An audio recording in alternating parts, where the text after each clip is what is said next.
तो जय Shri Krishna student. Last time हमने माइक्रोब्स इन ह्यूमन वेलफेयर जब शुरू किया था, माइक्रोब्स हमारी डेली लाइफ में किस तरह से यूजफुल है बात को हमने देखा है।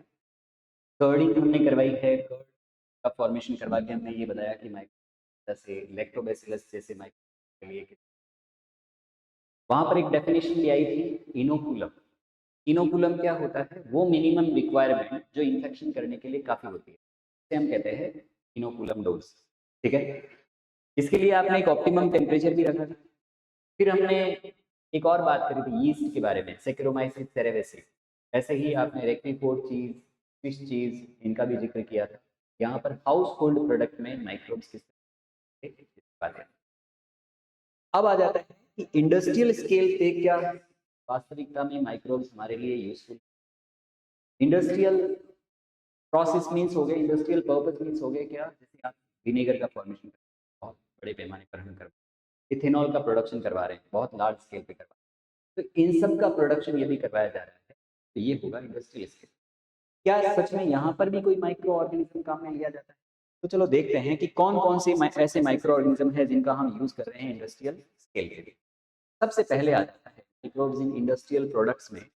यहाँ पर आप देखोगे तो कुछ ब्रेवरेजेस हैं, production of beverages, antibiotics on an industrial scale, बहुत बड़े पैमाने पर इनका जो प्रोडक्शन किया जा रहा है। यहाँ पर भी हमें रिक्वायरमेंट होती है माइक्रो ऑर्गेनिज्म की, लेकिन हम ये जो काम करवा रहे हैं इसके लिए हमें आवश्यकता है फर्मेंटर्स। फर्मेंटर्स वास्तविकता में क्या होते हैं? एक बहुत बड़े लार्ज वेसल्स होते हैं। ठीक है, बहुत बड़े बर्तन होते हैं ऐसे कहा जा सकता है, जहां पर हम फर्मेंटेशन प्रोसीजर को करवाएंगे। It these requires growing microbes, यहाँ पर माइक्रोब्स को हम ग्रो करवाएंगे, ऐसे ग्रो करने वाले माइक्रो ऑर्गेनिज्म चाहिए होंगे इन वेरी लार्ज वेसल्स। और इन लार्ज वेसल्स को, बर्तनों को क्या कहा जाता है? फर्मेंटर्स। यहाँ पर एक ह्यूमन खड़ा है और ह्यूमन के रेस्पेक्ट में ये जो फर्मेंटर्स है कितना बड़ा है इस बात का हम अंदाजा लगा सकते हैं। तो कैपेसिटी है वो समझ लीजिए करीब 10,000 लीटर जितनी हो सकती है ना, 5,000 लीटर से लेकर 10,000 लीटर जितनी है।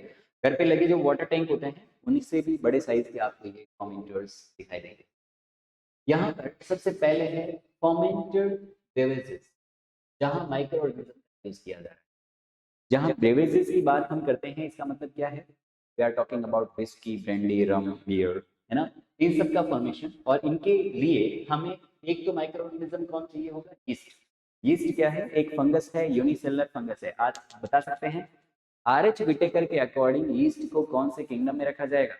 ठीक है, जल्दी से आप आंसर कर दीजिएगा कमेंट बॉक्स में जब भी आप वीडियो देखें, या फिर आप क्लास रूम में हैं तो अभी आप मुझे बता सकते हैं क्या होना चाहिए, कौन से किंगडम से बिलोंग करेगा। यदि ईस्ट यूनिसेलुलर यूकैरियोटिक ऑर्गेनिज्म है तो it will belong from kingdom whatever the answer जो है आपको कमेंट में ही करना है। ठीक है, यहाँ की क्लासरूम के बच्चों ने तो बता दिया है, लेकिन ठीक है, हम उनकी वीडियो आवाज़ को हम आप तक नहीं पहुँचने देंगे, हम प्रॉमिस कर सकते हैं। दूसरा है माल्टेड सीरियल्स, इनसे भी हम बना सकते हैं। अब यहाँ पर एक चीज आती है माल्ट शुगर। सीरियल्स का मतलब तो क्या, आप अनाज की बात कर रहे हो, गेहूं है ना, चावल है, ये सब सीरियल्स कहलाते हैं। और ऐसे सीरियल्स जिनसे हमें माल्ट शुगर मिलती है। माल्ट शुगर कौन सी है बेटा? सुक्रोज। ठीक है, सुक्रोज होती है माल्ट शुगर। ये रेड कलर अपीयर हो रहा है क्या? ओके, चेंज कर लेना, व्हाइट कलर सही अपीयर होगा। सुक्रोज दिख जाएगा, सॉरी, स्टार्च होती है माल्ट शुगर, दिख रहा है क्या? ओके, तो स्टार्च होती है माल्ट शुगर। इससे देखो आपने ये राइट, यहाँ पर तो नहीं चलेगा ना, कुछ और कलर ही रखना पड़ेगा। कुछ अलग नहीं दिख रहा है, लेकिन वाइट पे नहीं दिख रहा, ये दिख जाएगा। ओके, तो यहाँ पर ये वाइन है, बियर है, इन सब का फॉर्मेशन किया जा रहा है। साइंटिफिक नेम जो है यीस्ट का, देखो आप क्या लिखते हैं, सेक्रोमाइसिस सेरेविस। ये ब्रेवर्ड यीस्ट कहा जाता है, यूज किया जा रहा है production of beverages by fermenting malted cereals. Malted cereals कौन है? जो माल्ट शुगर रखते हैं, और माल्ट शुगर कौन हो गई? स्टार्च। ठीक है, and fruit juices, fruit juice मतलब ग्रेप्स है, इनसे भी हम ऑब्टेन कर सकते हैं इन बेवरेजेस को टू प्रोड्यूस इथेनॉल। अल्टीमेटली हम इससे क्या प्रोडक्शन करेंगे? इथेनॉल।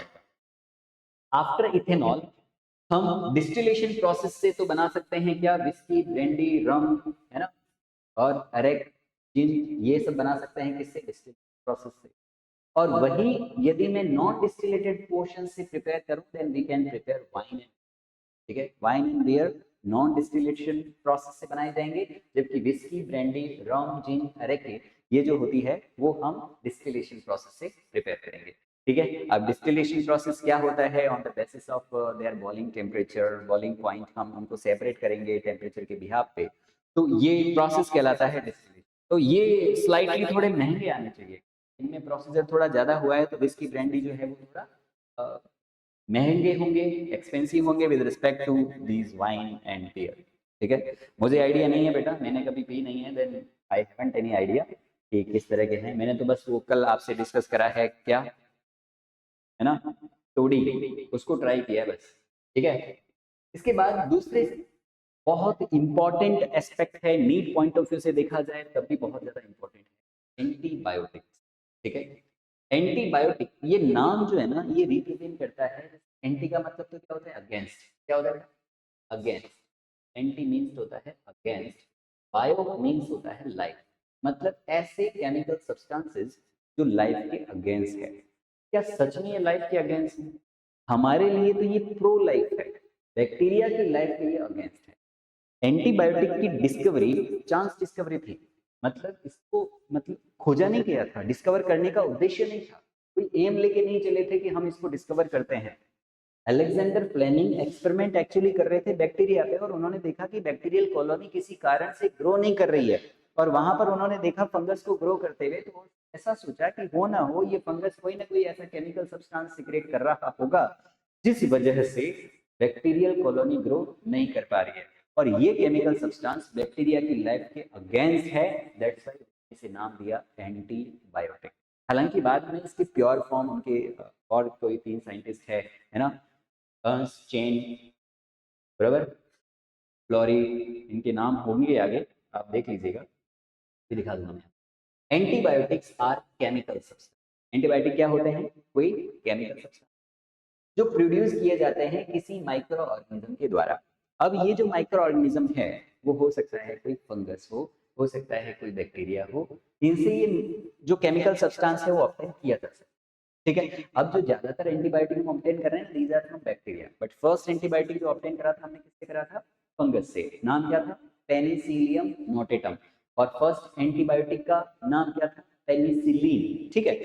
तो antibiotic are chemical substance, antibiotic कोई इस तरह के केमिकल सब्सटेंस होते हैं जो प्रोड्यूस किए जाते हैं किसी माइक्रो ऑर्गेनिज्म के द्वारा, और ये किल करते हैं या रिटार्ड करते हैं, या तो ये मार देते हैं या फिर ये ग्रोथ को रोकेंगे, किसकी, ऑफ पैथोजन। हमारे लिए वो पैथोजन है बेटा, बैक्टीरिया के लिए तो ये खराबी है ना, हमारे लिए ये प्रो लाइफ हो गया। यूज टू ट्रीट प्लेग, आज हम इसको यूज कर रहे हैं, एंटीबायोटिक का यूज किया जा रहा है किसके ट्रीटमेंट के लिए, प्लेग के ट्रीटमेंट के लिए, वो कफ के ट्रीटमेंट के, डिप्थीरिया के लिए, लेप्रोसी और कई सारी डेडली डिजीज। आज विदाउट एंटीबायोटिक वर्ल्ड की हम कल्पना नहीं कर सकते, नहीं सोच सकते कि बिना एंटीबायोटिक के ये दुनिया चल भी सकती है। आप किसी भी डॉक्टर के पास किसी भी बीमारी को लेके जाओगे, जो वो प्रिस्क्राइब करेंगे उसमें एक एंटीबायोटिक जरूर लिखा जाएगा, है ना। और मैं ऐसा मानता हूँ कि वायरल के केस में भी कई डॉक्टर्स तो एंटीबायोटिक लिख देते हैं, और वायरस के एंटीबायोटिक का लिखा जाना या सजेस्ट करना, प्रिस्क्राइब करना एंटीबायोटिक इंसर्ट करने जैसा है। क्या सच में एंटीबायोटिक वायरस के अगेंस्ट भी वर्क करता है? यदि आपको ऐसा लगता है तो प्लीज कमेंट में भेजिएगा, ठीक है। एंटीबायोटिक्स के बारे में जिक्र करा जा रहा है, पेनिसिलिन यह फर्स्ट एंटीबायोटिक है जो डिस्कवर किया गया है, एक साइंटिस्ट जिसका नाम क्या है, अलेक्जेंडर फ्लेमिंग, ठीक है। ही ऑब्जर्व, उन्होंने ऑब्जर्व किया स्टेफाइलोकोकस नाम की बैक्टीरिया। अब पूछा जा सकता है स्टेफाइलोकोकस बैक्टीरिया शेप कैसा है बेटा, राउंड शेप का, स्फेरिकल शेप का है, वो ग्रो नहीं कर पा रहे हैं around the mould, mould means what, fungus, वो फंगस के चारों तरफ ग्रो नहीं कर पा रहे हैं, और फंगस नाम क्या था फंगस का, पेनिसिलियम नोटेटम।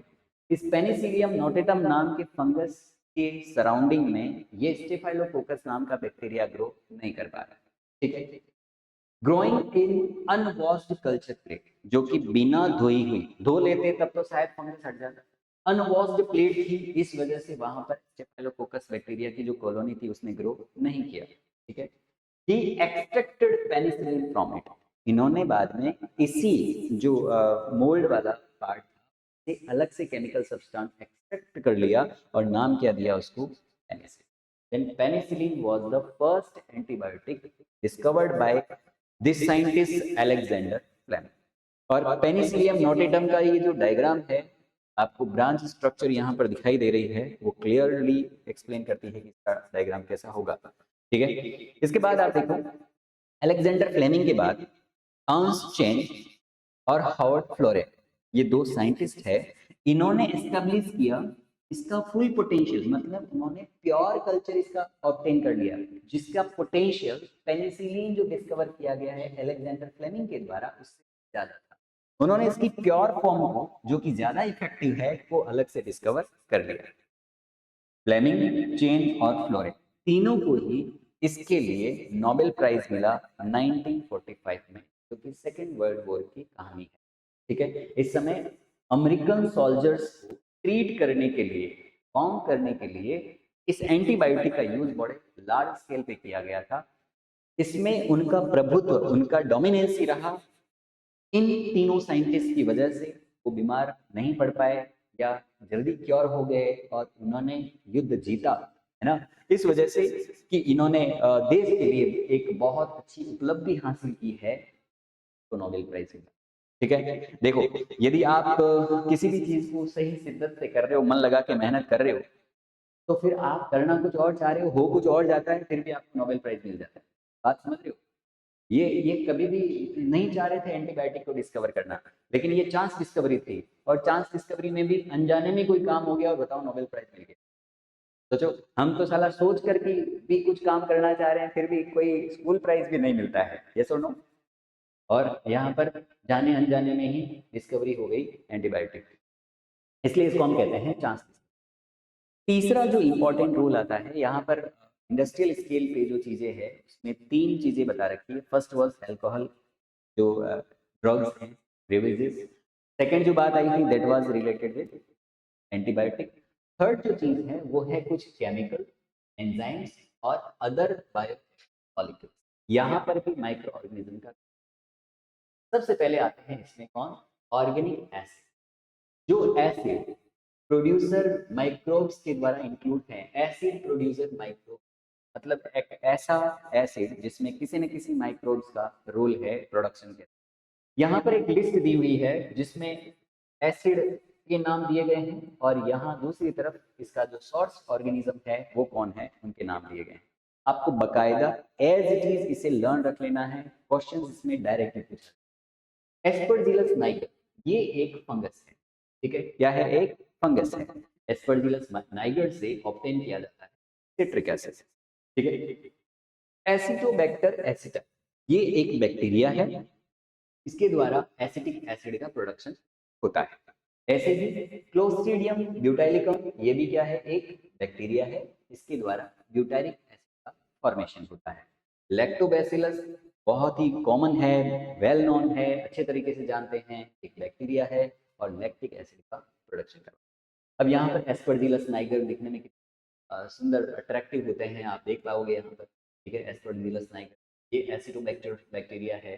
फिर आप देखो क्लॉस्ट्रिडियम ब्यूटाइलिकम, ये रोड शेप का बैक्टीरिया दिखाई दे, और लैक्टोबैसिलस ऑलरेडी भी वेल नोन बैक्टीरिया है, इस कैटेगरी का है, ये भी बैसिलस कैटेगरी का बैक्टीरिया है, और कल भी हमने इसके बारे में पढ़ा। ठीक है, सेकंड जो चीज आती है अल्कोहल। यीस्ट ऑब्टेन किया जा रहा है सैकेरोमाइसिस सेरेवेसी के द्वारा, यूज करा जाता है कहां पर, इथेनॉल प्रोडक्शन में। किसको, यीस्ट को। यीस्ट एक माइक्रो ऑर्गेनिज्म है जिसका यूज किया जा रहा है प्रोडक्शन में इथेनॉल के। ठीक है, फिर आप बात करोगे एंजाइम्स की। एंजाइम्स में लाइपेज एंजाइम आ रहा है, इस एंजाइम का यूज करते हैं ऑयली स्टेन को हटाने के लिए। ठीक है, कहीं पर भी शर्ट वगैरह पे आप नई नई शर्ट लेके आओ, उस पर ऑयली स्टेन लग जाए, बड़ा कड़वा लगता है, खराब लगता है, यार किसने ऑयल लगा दिया, है ना। थ्री इडियट मूवी में है, ये चटनी क्यों खाते हो तुम लोग, लाइक दैट। ऐसा कोई भी केमिकल सब्सटेंसेस जो फिलिक नेचर शो कर रहा है कीटों के साथ, वो हट ही नहीं रहा, तो वहां पर डिटर्जेंट हम यूज कर रहे हैं। डिटर्जेंट में लाइपेज प्रेजेंट है। आप देखो घर पे बर्तन वगैरह धोए जाते हैं आफ्टर टेकिंग डिनर, जो खाना खा रहे हो उस पर ऑयली स्टेन है वो हट नहीं रहे, खाली पानी से साफ करोगे नहीं होगा। हम क्या करते हैं, विम बार, उसमें क्या है, लाइपेज होना चाहिए, और वो लाइपेज क्या करेगा, डाइजेस्ट कर देगा लिपिड को, है ना, इस वजह से ऑयली स्टेन क्लीन हो जाते हैं। तो लाइपेज का यूज कहाँ किया जा रहा है, use in detergent formulation, detergent का फॉर्मूला तैयार करा जा रहा है, तो है ये हेल्प करता है किसमें, टू रिमूव ऑयली स्टेन, जो तेल के दाग हैं उनको यूज करा जा रहा है हटाने के लिए लॉन्ड्री वगैरह में, है ना, जो कपड़े धोने वाले जो होते हैं वो यूज करते हैं। फिर आ जाते हैं आप किस पे, पैक्टिनेज पे और प्रोटीजेस पे। आप देखो घर पे आप फ्रूट बनाते हो, ये फ्रूट कैसा होता है, ट्रांसपेरेंट नहीं होता, इसके आर पार नहीं दिखता, एकदम धुंधला धुंधला सा, उसकी टर्बिडिटी ज्यादा है, राइट। लेकिन वही मार्केट से आप खरीदते हो, स्लाइस खरीद लिया आपने, माजा खरीद लिया आपने, वो जो फ्रूट जूसेस होते हैं उनके ट्रांसपेरेंसी ज्यादा होते हैं, they are more clearer than the home juices. क्यों हुआ ऐसा, क्योंकि वहां पर जो कंपनीज है वो यूज करती है किसको, पैक्टिनेज, ठीक है। Then pectinase and proteases to clarify bottle juice, जो बोटल जूस आते हैं उनको ट्रांसपेरेंट क्लियर दिखाने के लिए यूज किया जाता है पैक्टिनेज और प्रोटीजेस को, ठीक है। फिर one of the very important the streptokinase, PYQ है बेटा, यहाँ से मिल जाएंगे आपको, ठीक है, और इंपॉर्टेंट भी है, नीट पॉइंट ऑफ व्यू से भी इंपॉर्टेंट है, सीबीएसई वाले बच्चे भी यदि देख रहे हैं तो उनके लिए भी इंपॉर्टेंट है। क्या है स्ट्रेप्टोकाइनेज, ये एज जिसके भी पीछे लगा ना बेटा वो सब एंजाइम होते हैं, ठीक है। क्या है, ये प्रोड्यूस किया जा रहा है स्ट्रेप्टोकोकस नाम के बैक्टीरिया के द्वारा। अब स्ट्रेप्टोकोकस हमने कई बार सुन लिया बेटा, स्ट्रेप्टोकोकस का मतलब क्या होता है, बैक्टीरिया जो कोकस शेप का है, और स्ट्रेप्टो का मतलब चेन के अंदर अरेंज है ना। ऐसे बार बार बार बार एक के बाद यदि कोकस बैक्टीरिया रिपीट हो रहे हैं तो इस चेन को हम कहेंगे स्ट्रेप्टोकोकस। ये यूज किया जा रहा है क्लोट बस्टर की फॉर्म में। अब लाइफस्टाइल डिजीज में आ जाते हैं ये क्लोटिंग वगैरह हो जाना, है ना, आजकल जैसे डाइट में आप कोलेस्ट्रॉल ज्यादा ले रहे हो, इस वजह से क्लोटिंग हो रही है। अब क्लोटिंग मतलब क्या है, ब्लड का पाइप कहीं ना कहीं रुक रहा है, मान लीजिए कोरोनरी आर्टरी रुक गई है ना, तो वहां पर ब्लड का सप्लाई जो है वो बहुत इफेक्ट होगा, और ऐसे में मेजर जो वाइटल ऑर्गन है वहां पर भी ब्लड नहीं पहुंच पाएगा। तो क्लोट बस्टर के फॉर्म में हम यूज करते हैं किसको, स्ट्रेप्टोकाइनेज। ऐसे में क्या होगा, ये रिमूव कर देगा clot from the blood vessels, blood vessels जो पेशेंट के ब्लड वेसल्स में कहीं क्लॉट बना हुआ है उसको हटा देगा या डाइजेस्ट कर देगा। Who have microbial myocardial infarction, जो जिसको हो रखी है बीमारी, बीमारी का नाम क्या है, मायोकार्डियल इन्फ्रैक्शन, जहां पर हार्ट के ऊपर इफेक्ट पड़ने वाला है, हार्ट की पंपिंग पे इफेक्ट पड़ने वाला है। देखिए आप ये कोरोनरी, यहाँ पर एक आर्टरी जिसके अंदर ये जमा हो रखा है, इस तरह से बता दिया गया है ना, फ्लोटिंग हो रखी है, तो इसका जो डायमीटर है वो क्या हो जाएगा, नेरो हो जाएगा। डायमीटर नेरो हो गया, इसका मतलब क्या है, ब्लड की सप्लाई अब प्रॉपर नहीं हो पाएगी, तो स्ट्रेप्टोकाइनेज क्या करेगा, उसको रिमूव कर देगा, ठीक है। कहां से ऑब्टेन किया आपने, किसी बैक्टीरिया से, नाम क्या था उसका, स्ट्रेप्टोकोकस, ठीक है। ऐसे ही और आगे देखते हैं, cyclosporin A, it is also very important, ठीक है। साइक्लोस्पोरिन ए, यहाँ से भी आपको पीवाईक्यू मिल जाएगा। पीवाईक्यू मतलब ऐसे नहीं है कि डायरेक्ट सिर्फ इससे पीवाईक्यू, टेबल की फॉर्म में आपको पीवाईक्यू मिल जाएंगे, जहां पर मैच द फॉलोइंग करके आ रखा है, उसमें सभी से रिलेटेड इंफॉर्मेशन एक साथ पहुंच ली गई है। 2020 में क्वेश्चन आ रखा है इसका, है ना, देखोगे आप। Cyclosporin A produced by Trichoderma polysporum, क्या है, एक तरीके का फंगस है, एक फंगस है ट्राइकोडर्मा पॉलीस्पोरम, उससे हमने ऑब्टेन क्या कर लिया, साइक्लोस्पोरिन ए। इसका यूज किया कहाँ किया जा रहा है, इम्यूनोसप्रेसिव फॉर्म में। मान लीजिए किसी में आज आपने किडनी ट्रांसप्लांट करी, तो क्या ट्रांसप्लांट की गई किडनी एक तो फॉरेन ऑर्गन हो गया, तो क्या कोई किसी का भी बॉडी उसे एक्सेप्ट कर लेगा तुरंत, नहीं, हमें क्या करना पड़ेगा, सामने वाले का इम्यून सिस्टम कुछ दिनों के लिए सप्रेस करना पड़ेगा कि भाई तो इसका अपोज मत कर, ये तेरे काम की है, तेरे लिए बेनिफिशियल है इसीलिए तेरे में ट्रांसप्लांट करिए, कुछ दिनों के लिए शांत रह जा, तो ऑब्जर्व कर ले कि तेरे लिए ये काम की है, देन आफ्टर कोई एक्शन ले लेना।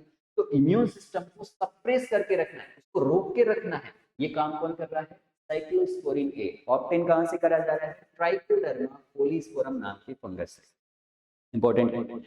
वैसे ही स्टेटिन नाम की जो मेडिसिन है वो ऑब्टेन करी जा रही है मोनस्कस पुरपुरियस नाम के यीस्ट से। ये भी यीस्ट है तो बेटा क्या है, फंगस है, ठीक है। फंगस से ऑब्टेन करा जा रहा है, फंगस का नाम क्या है, मोनस्कस पुरपुरियस, ये यीस्ट है, इससे ऑब्टेन किया जा रहा है। ये स्टेटिन क्या करता है, ब्लड के अंदर कोलेस्ट्रॉल लेवल को कम करता है, then blood cholesterol lowering agent की काम में लिया जा रहा है, और ये क्या करता है, it inhibit the enzymes responsible for synthesis of cholesterol. ये उन एंजाइम को इनहिबिट करता है, वो एंजाइम जो बनाते हैं कोलेस्ट्रॉल को। अब यदि वो एंजाइम इनहिबिट हो गया है तो क्या कोलेस्ट्रॉल बन पाएगा? नहीं बन पाएगा, तो फिर कोलेस्ट्रॉल का लेवल डाउन हो जाएगा, हम कहेंगे ये लॉवरिंग एजेंट की फॉर्म में काम में लिया जा सकता है। ठीक है, अब देखो हमने पढ़ लिए हैं इंडस्ट्रियल स्केल पे माइक्रो ऑर्गेनिज्म कौन कौन से यूज किए जा रहे हैं, और इससे रिलेटेड जो पीवाईक्यूज है वो भी एक बार देखें। क्या है क्वेश्चन? ठीक है, क्वेश्चन पूछा गया है मैच द फॉलोइंग है। मैंने ये कहा था मैच द फॉलोइंग टाइप के क्वेश्चंस पूछ सकते हैं। कॉलम ए में आपको मिल रहा है क्लोस्ट्रीडियम ब्यूटाइलिकम, ठीक है, और दे रखा है ट्राइकोडर्मा पॉलीस्पोरम, मोनास्टिस पुरपुरियस, ठीक है, सामने उनके फंक्शंस लिखे हुए। अब मेरे को बताएं आप, कोलेस्ट्रम ब्यूटाइलिकम, ये क्या ब्यूटाइलिकम नाम हमने सुन रखा है ब्यूटारिक एसिड के लिए, ठीक है, तो यहाँ पर ब्यूटारिक एसिड किसमें मैच कर रहा है? एक का मिल रहा है बेटा 2, ठीक है, इसका मतलब इसका आंसर क्या हो गया? क्लोस्ट्रीडियम ब्यूटाइलिकम किससे मैच कर रहा है? Butyric acid. फिर हम बात करें ट्राइकोडर्मा पॉलीस्पोरम, ये क्या बना रहा था? साइक्लोस्पोरिन ए, ठीक है, साइक्लोस्पोरिन ए बना रहा था, मतलब ये होना चाहिए बी का होना चाहिए 1। अभी तक हम देख पाएंगे क्या? ए का 2, ए का 2 कहाँ पे मैच कर रहा है? ओके, एक ही बार में आंसर आ गया, हमें ज्यादा दिमाग नहीं लगाना है। अब देख लो बी के अंदर 1 आ रहा है, ये भी सही है। सी मोनास्टिस पुरपुरियस, जल्दी से बता दो क्या कर रहा था? स्टेटिन बना रहा था, जो कि ब्लड का कोलेस्ट्रॉल लेवल घटा रहा है, ठीक है, स्टेटिन नाम की medicine blood cholesterol level lower करता है, तो ठीक है, ये इसका आंसर हो जाना चाहिए। सी के साथ 4, सी के साथ 4 भी ठीक है, ये भी सही है। और एस्परजिलस नाइगर बचा हुआ एक ही है जो क्या बना रहा था बेटा? सिट्रिक एसिड, इसका मतलब इसका आंसर क्या हो जाना चाहिए? Bombay will be the answer. Yes और नो? चलो एक और क्वेश्चन देख लेते हैं। नीट 2019 में पूछा गया क्वेश्चन है, which of commercial blood cholesterol lowering agent. इतना आसान क्वेश्चन है, अभी थोड़ी देर पहले यहीं पे हमने पिछले क्वेश्चन में डिस्कस करा।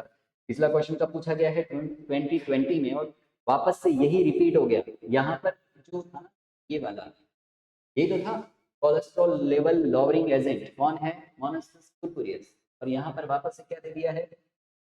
Which of the following is commercially blood cholesterol lowering agent, blood के कोलेस्ट्रॉल लेवल को कम कर रहा है। यहाँ पर मेडिसिन का नाम है क्या? स्टेटिन। और इसके लिए रिस्पॉन्सिबल कौन सा फंगस है? मोनास्टिस पुरपुरियस, ठीक है, तो यहीं तक रखते हैं। के बाद का जो अगला क्वेश्चन आ रहा है वहां पर हम देखेंगे माइक्रोब्स सीवियस ट्रीटमेंट में किस तरह से रोल प्ले करते हैं, ठीक है। तो ऐसे ही और इंफॉर्मेशन आपको मिलती रहेगी, आप चैनल पे बने रहें, सब्सक्राइब कर ले मेरे चैनल को, और तब तक के लिए राधे राधे।